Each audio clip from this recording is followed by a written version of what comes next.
Is the housing market cooling down? Does a lack of sales volume right now lead to lower prices in just a couple of months? My name is Jeb Smith, and in today's video, we're going to talk about the housing market right now. We're going to be talking about the lack of sales, the lack of properties actually going into escrow, and what that might mean over the next couple of months as we lead into what is supposed to be the hottest time of the year with regards to housing, and that's the spring housing market. Now, if you've been watching the news at all, the media is portraying that the current housing environment is kind of teetering, and that there might be a housing shift coming up leading to a potential housing crash. And the way they're coming up with this information is that they're looking at sales data. They're looking at a lack of homes going into escrow, a lack of existing homes selling, leading to lower prices. They think that because we're, starting out the year and, demand has softened a bit, and the fact that there's just no properties going into escrow means that the housing market is going to fade, and that housing prices are going to drop, and then it's going to lead to something bigger.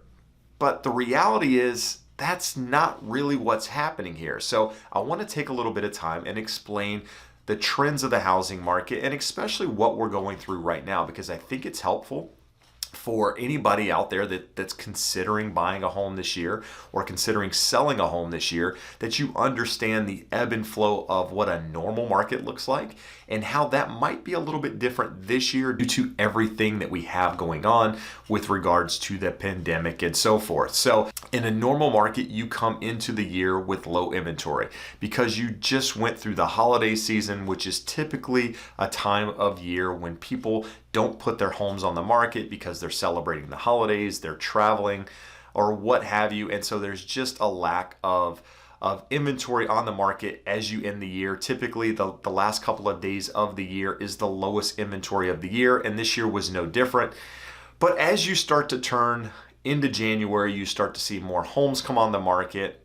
That leads to more and more inventory. And then as you start to reach the first weekend of February, which is Super Bowl weekend, you start to see the housing market heat up.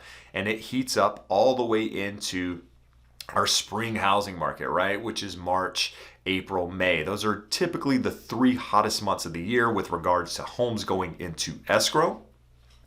And then it kind of holds that pattern through June, July, and August, because most of those properties that went into escrow in March, April, and May are now closing during the summer months. And then kids go back to school, the housing market slows down a little bit, and then really starts to slow towards the end of the year. Well, what we saw last year was we missed the first quarter of the year. Not really the first quarter, but March and April. So the end of the first, beginning of end of first quarter, beginning of second quarter, because of the pandemic. So, lack of sales during that time. But shortly after coming out of that, stimulus was added to the market. The housing market started to gain steam. And what happened is we saw the hottest housing market we've seen during the summertime in a very, very long time. So essentially what happened was our summer turned into what would normally be our spring market. So because we missed out on that spring market, the summer made up for it and became the spring market. And then we had what would normally be our summer market kind of transitioning into what is normally our winter market. So our winter market became our summer market, with homes still selling really, really fast. And now we're into this time of year when housing should pick up, but we're kind of behind a quarter.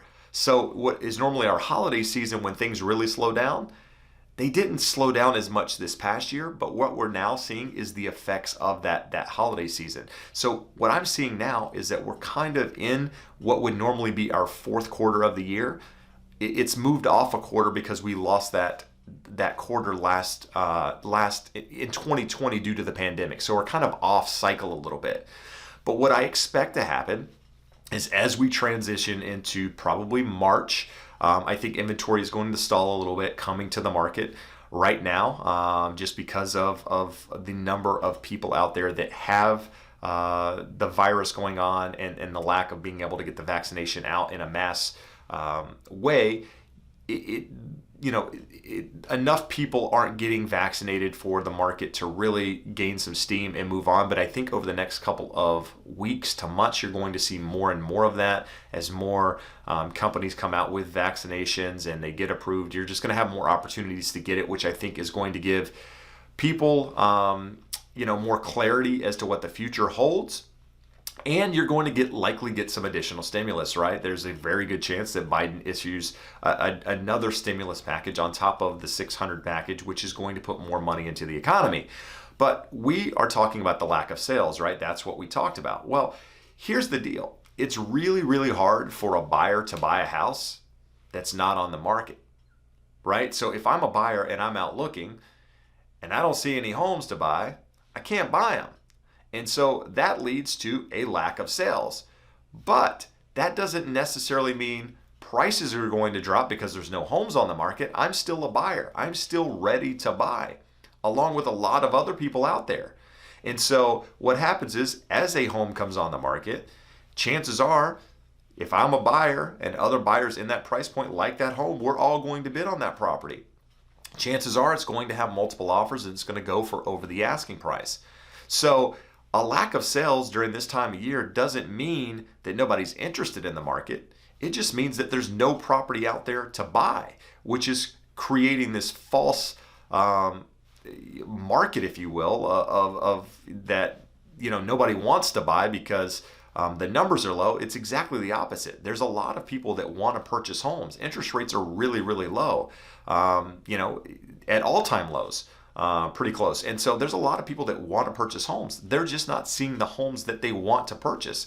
And I'm not just talking about Southern California. I'm talking about markets like Boise, Idaho. Just saw an agent today. Got clients, can't find any property. Austin, Texas. Recently, a home there sold with 90 offers. That sort of thing. So there's people out there that want to purchase. So don't let the media twist the facts. The facts are the market is still very strong. There's still a lot of buyers sitting on the sidelines wanting to purchase homes. Interest rates aren't going anywhere for years in most cases. Now we do have forbearances ending and moratoriums set to expire and what have you. And while we don't know what the future holds with that, chances are those are going to get extended to some extent. But even if they don't, buyer demand is so high that a lot of property coming to the market is only going to help the supply and demand imbalance. It's not going to create this huge crash in the market. It's just going to help balance. But I don't think you're going to see that. I think you're going to see prices continue to go upward, not necessarily at the rate we saw last year, but they're likely going to, home prices are probably going to be more next year this time than they are right now. I'll throw that out there. So that's my belief. But don't let the media tell you that the housing market's cooling just because because buyer demand is slowing.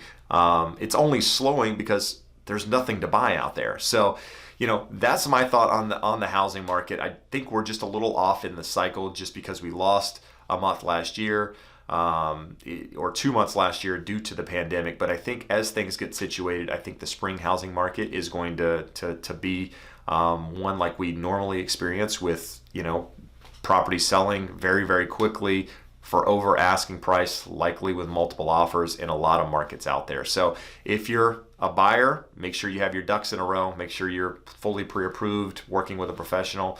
If you're a seller, make sure you're priced right, and also working with a professional agent, that can help negotiate and work through the details of the transaction. So that's my thoughts on the housing market. Whether it's cooling down or not, I think by now how I feel about it. But as I get more information, I will continue to update you. But do me a favor, if you like videos like this, you have questions, comment below. I want to have that conversation. I want to hear your side, but I appreciate you taking the time to watch. I appreciate the support. See you again soon. Have a great day. Bye-bye.